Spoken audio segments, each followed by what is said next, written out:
Hi, everyone. Thank you so much for being here. I'm really excited to talk to you about a 5-stage process I use for scaling customer success departments, really from their inception all the way through to well-oiled machine. And you can use this at your organization regardless of the current stage of development your team may be on.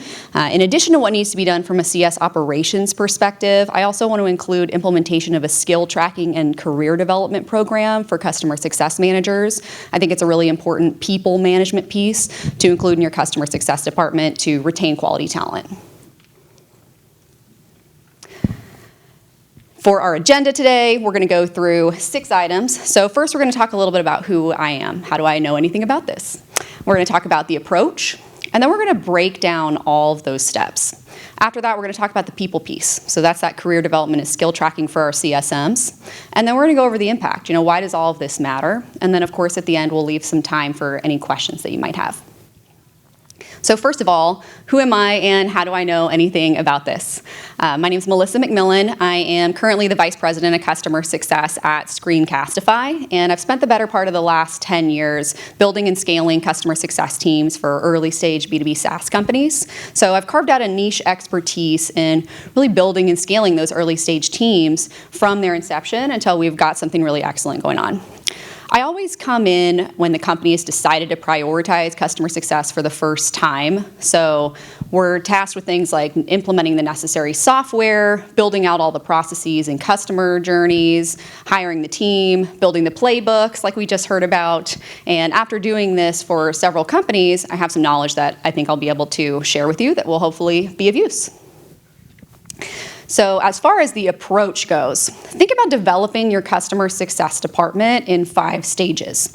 You've likely heard of this before. I didn't invent this idea, but I believe the most efficient and repeatable way to do this, at least in SaaS, is by breaking the maturation of a customer success function into 5 key stages of development.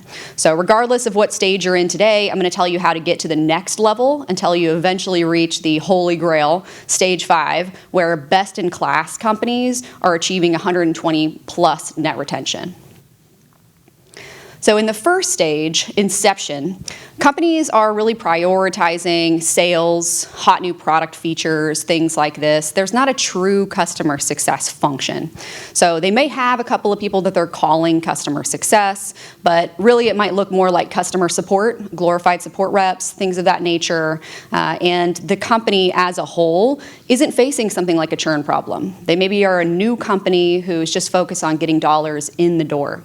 I'm curious to know, for everyone in the room, are you currently at or have you been at a company before, show of hands, that you feel like is in stage 1?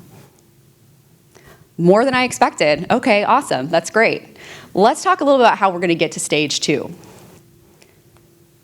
So stage 2 is where customer success function does exist, but it still really resembles customer support. So we may have a whole customer success team, maybe a customer success leader is in place, but this is a very common place for me to come in. At this point, we're very reactive. So there's not a thoughtful customer journey. We probably don't have a lot of playbooks in place, and we're just corresponding with customers when they're reaching out to us to tell us there's a problem, which looks a lot more like support than customer success, right? And it's a really inconsistent customer experience as well. So the brand image and personality that they're experiencing with us is different depending on who they're speaking with. So they may have had a brand personality and image in marketing that in no way matched what they experienced in sales, that then in no way matches what they experience in customer success. And what's also really challenging with this stage is if someone on the customer success team leaves or is promoted or goes to another team and they have a new CSM that they're working with, they're going to have a very different experience even under the umbrella of customer success just with that new CSM because we don't have scalable processes, we don't have anything repeatable in place. How many of y'all have been at a company that is currently in stage 2 or have been at a company before in stage 2? Not surprised by that one. I think we get stuck there a lot. So let's talk a little bit about what takes us to stage 3. Now, stage 3 is where customer success software is coming into play. So this is very important. This requires resources and support in terms of investment from senior leadership at your company. So one of the questions I always ask people when I'm interviewing and considering going and building a new customer success team is specifically what kind of resources and support are you prepared to provide? This kind of software is not free. We need to pay for this. This could be quite expensive. Are we really concerned about a churn problem, customers achieving lifetime value with our product? Or did we maybe just hear from someone on the board that we need customer success, and so we're doing a little bit of something, but we're not prepared to prioritize this? So as customer success leaders, I really encourage you to talk about that with anybody you're interviewing with before you join a team. Now, when we get customer success software, this is going to allow us to start tying user behavior to outcomes. So customer success's responsibility within a SaaS organization is very much to function as that mouthpiece for the customer to the rest of the org. So in order to do that, we need to be capturing user behavior data and recognizing what kind of features, clicks, functionalities, behaviors are going to tend to line up with customers that expand and renew versus what features, clicks, behaviors are tied to customers that have a tendency to have low adoption and that tend to churn. And that way we can go to sales, we can go to marketing and tell them, keep targeting these verticals, keep targeting these kinds of customers, and maybe avoid these ones. We also want to have efficient, repeatable processes for customer success managers. So we're not looking for just a basic user behavior piece of software. We're looking for something that was designed for the customer success function that's going to allow them to use workflows, little process flows that take the customer through a series of milestones with tentative dates attached and automate this so that customers are having a reliable, consistent experience regardless of the customer success manager they work with. And all of those processes are designed with that vertical's concerns in mind. So we want to get to a point with these processes that may live in a product like Gainsight, Churn Zero, Vitally, Natero. There are a lot of fantastic ones out there, but we should have different ones for every segment of customer so that it feels really seamless and elegant as the customer is moving through their customer journey, like we've anticipated any problems they may have or goals that are typical to them in their space. I'm sure you've all experienced sometimes customers don't know what their goal should be. We should be able to help them determine what that is. Now, also, I want to talk a little bit about what the right customer success software can help us do, just a little bit of an expansion on that third element. Now, I mentioned cost. Cost can be expensive. So we might be looking at anywhere from $10K to $100+ a year, depending on the number of users. This is generally a per seat cost. There's also considerable time and effort from the customer success leader and the product team. So very important to be aware, we're going to need some help from product to get something like this implemented because it needs to communicate with our CRM, any other tools we may be using. So that's going to require setup and hours from the product team. So make sure the product team is prepared to commit that to you before you sign up and purchase something that you're not going to be able to use for 6 months because they don't have the bandwidth. Also, be sure that you have the time and the bandwidth to be able to build these structures. So all those process flows that I talked about on the last slide, those are something that you're going to have to manually create in the software. So make sure that that's something that you're prepared to do as well and allocate that kind of time for yourself. Also, the CS team has to be trained and has to adopt a new tool. Behavior change can be really hard, so this is something that you really need to be accountable to and make sure that you're holding the CSMs to adoption of this new tool. We don't want them just reverting back to spreadsheets or really inefficient processes just because that's what they're used to and they may feel like they need more support to be able to fully adopt a new piece of software. However, while there is significant cost involved, the benefits are enormous. Fewer CSMs are going to be producing more results. Consistency and reliability in customer journeys is also invaluable. And then insights that allow the customer success organization to be a mouthpiece for the customer to the rest of the org is going to drive sales, marketing, and product strategy. So that's really huge as well. Always worth the expense. Now, once we have our data in place and once we understand our customers at a much deeper level, then we can get to stage 4. So stage 4 is where we're really becoming an accountability partner to our customers, and we've reached that place where we're proactive rather than reactive. So every account has a dedicated customer success manager. We're not round-robining these accounts. Customers are guided through the right size customer journey for their segment, and then the customer success manager is going to be able to function as a consultant or as a guide to the customer, helping them determine what their next steps should be.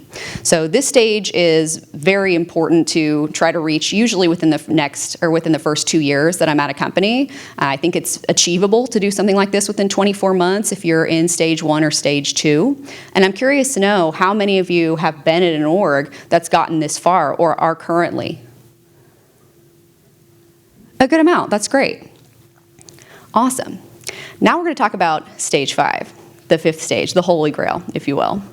Now, this is what we really want to get to, and having functioned as accountability partners for our customers, we're able to learn a lot about them, right? And when I say accountability partners, I'm talking about how not just guiding them through something that, is prescriptive and we thought of before, but being able to reassess, get people back on track. So something that I'm sure you've all experienced a lot of times the person who has signed up in the sales process might be CEO, some high-level decision maker, and their goal or their main KPI for the reason they're purchasing your tool is A. Well, the person who's the point of contact that the CSM is in touch with is not really that concerned about A. Maybe that North Star metric is important to the company, but that's not how they get a bonus. That's not how they get promoted. So they're worried about different key metrics. The CSM needs to be able to see that, okay, you know what? We had a goal of 20% adoption by end of 12 months. We're now at month 6, and we're only at 5%. That's not on track. How are we going to get you back on track? If you're not adopting at the customer level, then we need to reassess what you're not receiving here. And one of the ways that we can handle this is by going to that person. So if it's an IT director, that's our point of contact. What kind of key metrics can we research as a CSM about what's important to a tech director, and how can we get them on board by incorporating additional goals and metrics into our long-term plan with those milestones and tentative dates attached that are important to that person. Having done this and working with product, we're going to be able to get to where we have ecosystem integration. What I mean by this is we're able to understand the ecosystem of products and tools that we fit in as it refers to all of the others that are in our customer's ecosystem. So they may be using 10 different tools. We would love to have integrations with the majority of those tools so that we can actually identify for the customer when something is broken or when partial value is being received before the customer is even aware of it. So at this point, we're very, very sticky. We are functioning almost as an internal piece of the customer's business, and we're really difficult to get rid of. So that's exactly where we want to be, but this is something that may take more like 3 years and does require significant buy-in from folks like product, right? We can't understand the ecosystem without those integrations in place. So I'm curious to know from all of you, has anyone been at a company that's really achieved stage 5? Wonderful. Very excited to see a couple of hands here. That's awesome. Now, next, I want to talk about career development tracking for customer success managers, because as we're scaling and growing through these stages, we also need to make sure that our CSMs are getting what they need out of their relationship with our company. We can't just scale and not think about the CSMs and their career development. I like to think about everything we deal with as leaders as being urgent versus non-urgent and important versus non-important. It's really easy to get caught up in everything that's urgent but not necessarily big picture important, and neglect the things that are important but not urgent, by which I mean customer success managers getting the kind of career development they need. If you spend all day dealing with customer escalations and little things like that, then it gets really difficult to focus on those big picture items. So for that reason, I'm a big fan of having a more junior manager who directly supervises the customer success managers, focus on urgent issues. So those customer escalations, meeting on a weekly basis with that CSM for those urgent issues. And then I, as the more senior leader, or somebody as the more senior leader, meets with CSMs once a month on these non-urgent discussions about their career development and their skill tracking. These are things that I think are really important to retaining quality talent and creating a high-performing team, but are unfortunately kind of rare in our industry. I recommend starting by using a tool like Lattice or a simple Google spreadsheet, and I'll show you what I have in Lattice on the next slide so you have a physical example. But I want to document every CS and CS adjacent role that a CSM could potentially go into. So you'll want to do this as the CSMs express desire to go into other roles, add as well. So I've had people that reach out to me and tell me, you know what, I actually think I'm really interested in going into marketing, or I'm really interested in going into a junior product manager type role. Great, okay, so we will add some additional columns here and we can start tracking skills in that direction. Might take longer to get you there, but I can start working on some cross-functional projects for you to start growing some skills in that direction. So start by using a spreadsheet or a tool like Lattice. Each column will have a role and we'll have categories of the skills as well. So your CSMs have skills in categories, right? Things like account management, process ownership, strategy, people management. All of those elements are really important. So I'm going to show you what I have as an example here. So let's see if I can play this video. If I can't play the video of me just scrolling through it, that's fine. But this is what I built out in Lattice for CSMs that screen Castify based on a spreadsheet I used to use. So this is a real life example. You're going to need to start with the skills required for each customer success and customer success adjacent role again, and the job descriptions are a really perfect place to pull that information from. But you can see I start with customer success coordinator. That's like a junior customer success manager, so maybe someone who hasn't worked in customer success before. We've got scope and growth, account management, so on and so forth, but these are all the skills and requirements that they're going to need. Next, I have a customer success manager. Beyond that, senior customer success manager, team lead, going into director, VP. And then I also like to include other roles that are relevant, like customer success enablement or customer success operations listed here. Often you'll have a CSM who realizes, I don't necessarily want to go be a customer success leader, but I'm really into enablement or I'm really into operations. So we want to make sure that we're giving them those opportunities to grow in that direction. In the first session with the CSM, we'll talk about the direction that they do want to go, and we'll go through the skill list for that role together to determine what skills they currently have versus what skills they need to gain. It's really important for this to be a low pressure situation as well. I can't emphasize that enough. Allow for flexibility. Maybe a CSM thinks they want to go into CS Ops or CS enablement, but after they have a chance to do some projects related to that, they might realize that they hate it, and that's totally okay. There should always be an option to change course.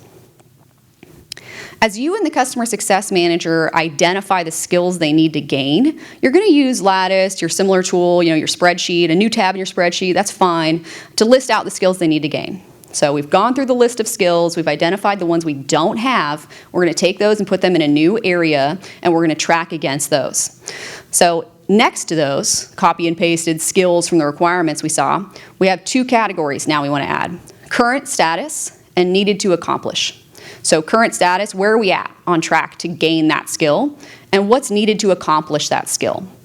So in your first or second session, you'll be able to list out what they need to accomplish for each skill to be gained. And it might be a Udemy class that they can go and take independently. But more often than not, customer success managers need opportunities from leadership to gain these skills. So they need you to work with them, or they're not going to have these opportunities. So keep them in mind when someone from product or someone from marketing or someone from ops has a project they need you to help with. This is a great opportunity to pull in a CSM who wants to gain a relevant skill related to that and empower them to participate in this project. That's part of why an initiative like this, I think, is really important. The customer success managers need you to assign them cross-functional projects, maybe enablement or ops-focused tasks, in order to develop this skill. Then, on a monthly basis, we're going to update that current status with the customer success manager. So if they completed a project with so-and-so from marketing, or maybe created some templates, or joined a new CSM on a customer call, all of these things are demonstrating skills needed for various roles. Now, when we track this, we're providing a value add for the customer success managers that's unfortunately rare in our industry. I'm curious to know for all of you, as CSMs or as leaders, have you worked at an organization where you've seen career development and skill tracking done in a prescriptive way like this before? Show of hands.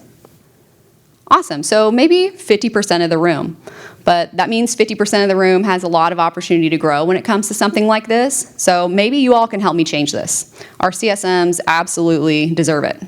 Promotions, as I'm sure you've all seen before, even role changes, maybe into other departments, are too often kind of a vibe check, rather than a clearly outlined and regularly tracked path forward. Similarly, it's a very different conversation to be able to go to someone in marketing or ops and tell them, hey, my CSM, Jenny, is interested in the role you're hiring for, and I think she'd be really great at it. If you were the marketing leader hiring for that role, would you take that very seriously? Probably not. They don't have any experience in marketing, and you're just gonna be like, all right, cool, sure, thank you for that.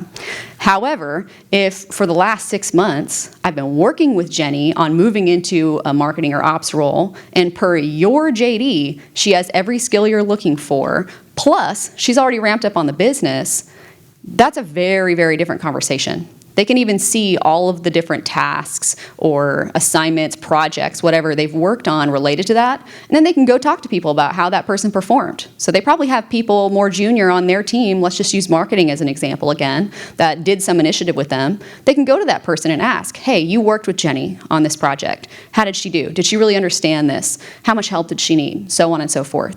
So we're setting CSMs up for an extremely different conversation, and we're able to create a lot more equality and equity within our organizations when it comes to promotion and when it comes to retaining quality talent through those internal horizontal moves. So this is game-changing, but actually pretty simple to implement. I consider it a necessary part of building and scaling customer success departments, just ensuring that customer success is one of the top-performing branches at your company. Now, that's really everything I wanted to talk about. We've got our 5 stages for maturing customer success, and then we've got, of course, how we're going to manage the people portion of that throughout. So I'd love to hear any of your questions about how you're doing this today, or any advice. Hi. Thank you so much for the presentation. It was really great. My question to you is that I'm at an early startup, and we are thankful that we're at stage 4. So awesome. But how do we are doing a bit of stage 5, but Great. how do we, what would you say are the top 3 things to keep in mind when we are moving from stage 4 to stage 5? Great question. So the way that I like to start with that is determining what verticals are going to be our highest priority verticals. So let's just say education is a vertical, healthcare is a vertical. Let's just go with those 2 verticals. So if those 2 verticals are making up 50% of ARR that we have as a company, then let's do some research, and that might mean voice of the customer program or talking to people individually. That might also be a little bit easier if there are industry standards, especially in places like healthcare. There may be only a handful of tools that everybody seems to be using. So go to those verticals, see what tools are really popular or really necessary in those verticals, and start with building integrations into those tools. So if you can go to your product leadership team and tell them, hey, this vertical represents X dollars in ARR for us as a business. These people are almost all using these 2 tools. If we could build integrations with just these 2 tools, then we're having a major value add for 50% of our book of business. This is huge. And then by having those integrations, we'll be able to track the kind of things that we need to track. But getting to stage 5 really requires a lot of buy-in from the product team. So very important to go to the product team and even your senior leadership team in general to get everybody on board and make a business case for why those kinds of integrations are necessary. And I can tell you when it comes to product leadership, they do not understand an emotional appeal. So you don't want to go to them with, hey, we really care about this. This is really important. Make sure you're going to them with some charts and graphs, some numbers about what kind of forecasting you can expect from these integrations and how you're going to be able to better retain these accounts and grow these accounts, representing such a large portion of your book. So if we can show there's a huge potential for growth in revenue, then everybody is going to be much more apt to buy in. Thank you. Yeah, of course. Feel free to connect with me on LinkedIn if you want to talk about this more also. Yes, so just a quick question. We are in the early stages of starting to scale our CS team. Awesome. I was the first CSM and just hired a second one.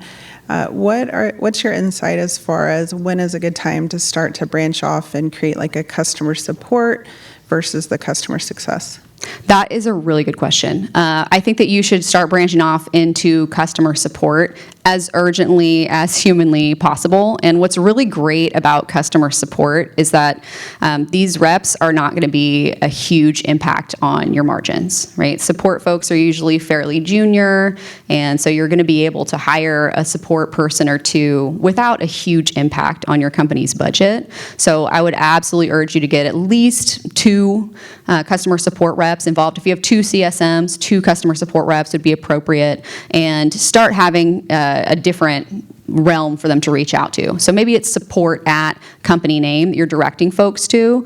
I really recommend something like Zendesk, fantastic for support, but we want to get CSMs to where they're not in a round robin just answering success at to really get to stage 2, and especially if you're in stage 3 or going towards stage 3, that really needs to go away. So make sure the CSMs have a book of business and have customers that know exactly who they should be reaching out to by name. So they're reaching out to Melissa at, not success at, and then we're directing them to support at when they have anything that's, more support related, like a technical problem or a question. Anything more urgent, less important, very much go to that support rep. But customers can be trained on this, and you can also work with marketing to send out email blasts reminding them, hey, exciting new thing. We have a support team. We want you to reach out to them when you need help. But I would get a support team in there, even if it's just 2 people, as soon as you possibly can.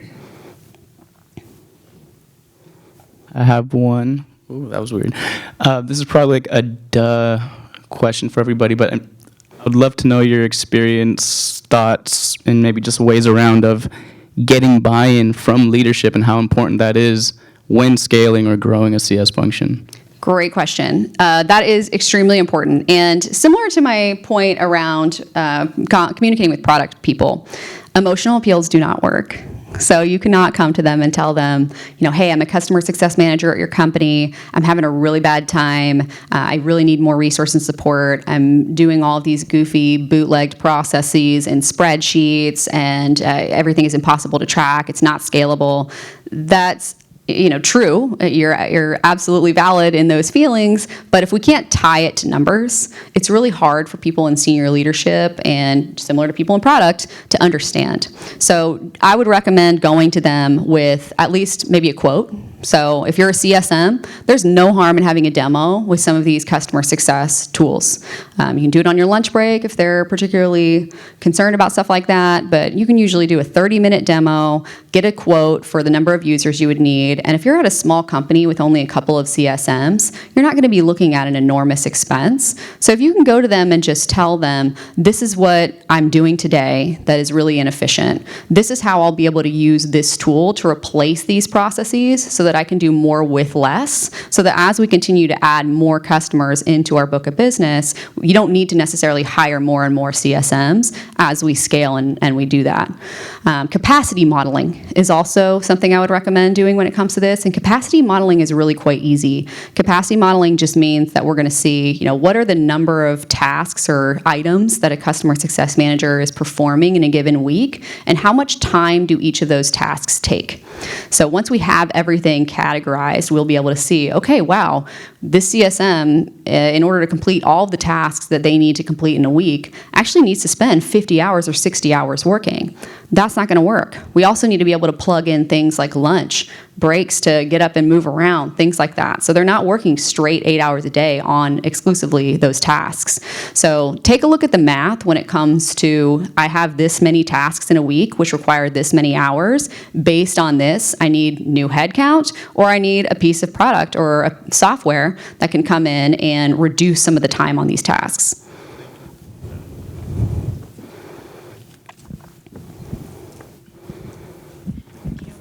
Hi.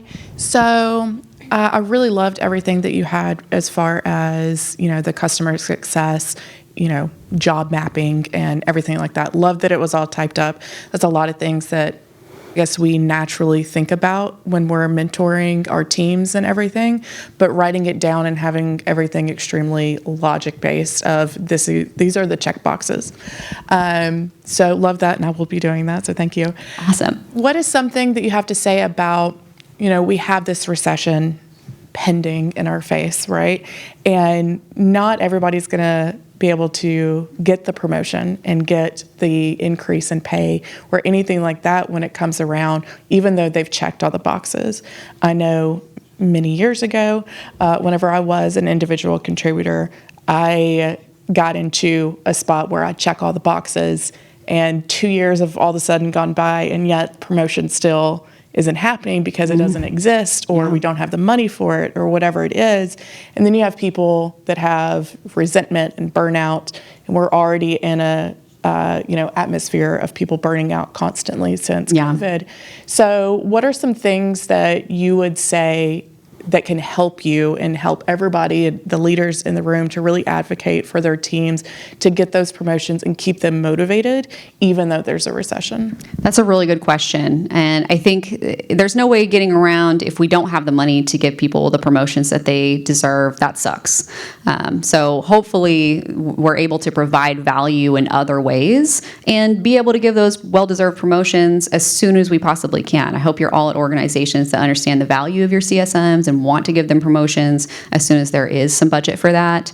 But one of the things that I think is really important about a program like this is the value add that it's giving to the CSMs, because it is so rare, right? There are not a lot of folks in customer success doing this today, and it's enormously valuable, and it's something that they can use for the rest of their career. So they don't have to only use this at their time at your company. This is something that they can track in the direction they want to go, and they can show up with their next boss, with their next company, and show their next boss, hey, I really want to be a director of customer success, and I've been tracking my skills in this way. These are the skills I know that I still need to be able to get there. So I hope over the course of our relationship, you can help me develop these skills. That new boss is going to be blown away by that CSM, right? Have you ever had a CSM show up to your first one-on-one like that? That's amazing. So it's something that they'll be able to use even privately. Maybe their new boss doesn't want to work with them on that. Cool, fine. They can use that independently and track in the direction they want, so that they're actually getting some structure around moving in the direction that they want to go. But I think that a program like this goes far beyond their time at your current company and is something that you're providing to them that isn't seen a lot. So they may be tempted to potentially make a move because they're not getting promoted, but at the same time, it's like, well, do I want to leave this company that's doing this for me? Because this is one of those intangible benefits that goes a really long way. Hey, Melissa. Similar question. So when you have enterprise and senior CSMs, what is the next step other than transitioning them out of the CS org into a different team? Great question. So I would view the next step after a senior CSM or an enterprise CSM to be a principal CSM. You usually only see this at larger orgs, but a principal CSM is a really great role for people who don't want to go into CS leadership. So they're still an individual contributor, they're managing their book of business, but principal CSMs can be making more than directors, more than VPs. They can have a very lucrative career as a principal CSM, dealing with only the most top dollar VIP accounts for some company that they're at, some enterprise company that they're at. So principal CSM is absolutely a role that you can carve out if you have high enough dollar accounts, depending on the industry and the space that you're in. But then I think it's also important to give people who don't want to people manage options in customer success that leverage their expertise, but again, don't have that path toward being a director, for example. We want to make sure the people that we're putting on like a team lead trajectory, for example, are people who are passionate about managing people and really enjoy that. If that's not something that they love, then they're not going to be happy progressing through from team lead to director to VP to CCO and on that path. So that's where I think it's also really important to make sure we have opportunities for them to move into things like customer success operations or customer success enablement. I've got folks all the time who are really excited about the operations piece, but they don't necessarily love talking to customers. That's a really great talent. Let's start ramping you up to get you into CS Ops. I'm sure all the CS leaders in the room know we could always use more CS Ops help, so always happy to be able to move somebody into a role like that. And same with CS enablement. That stuff falls on the leaders when we don't have CS enablement in place. So if you've got someone who really loves training and education and is really passionate about building templates and educating other CSMs on things that they need help with, things of that nature, that person's probably a really great fit for an enablement role. And enablement is booming in customer success right now as well. So that's a great space for somebody to be getting into. So I would also make sure that there are those opportunities under the CS umbrella to have non-people management roles folks can potentially go into. But principal CSM is what I would follow senior CSM with specifically. Melissa, you talked a little bit about investing in technology. Would you be open to sharing what's in your tech stack? Yeah, now absolutely. and what's on the horizon for you that you don't have? Totally. So no shade to anybody who is a competitor of these products in the room. There are a lot of really fantastic products. But my personal favorite customer success platform is Churn Zero. I love Churn Zero. I swear by it. I'm sure Gainsight is a better fit if you're an enterprise org, but I spoke a little bit to my experience, and I am very much focused on startups. So for me, that's really useful. And one of the things I really love about Churn Zero as opposed to other tools is that from a manager perspective, I'm able to see breakdowns and dashboards by CSM. So you can go into every single one of your one-on-ones with all of the information that you could potentially need to discuss, as opposed to, hey, what roadblocks can I remove for you? How's everything going? How you feeling? So really appreciate Churn Zero for that. I also really love a tool called Nuff Said. Nuff Said is a communication hub, so it's going to feed all of your emails, your Slack messages, things like that, and it uses AI so that you can prioritize what's coming into your communication inbox appropriately. So I love that. Something that's on the horizon for me is Complete CSM, which is Customer Success AI. I really love what they're doing over there, and that's something that I want to purchase sooner rather than later.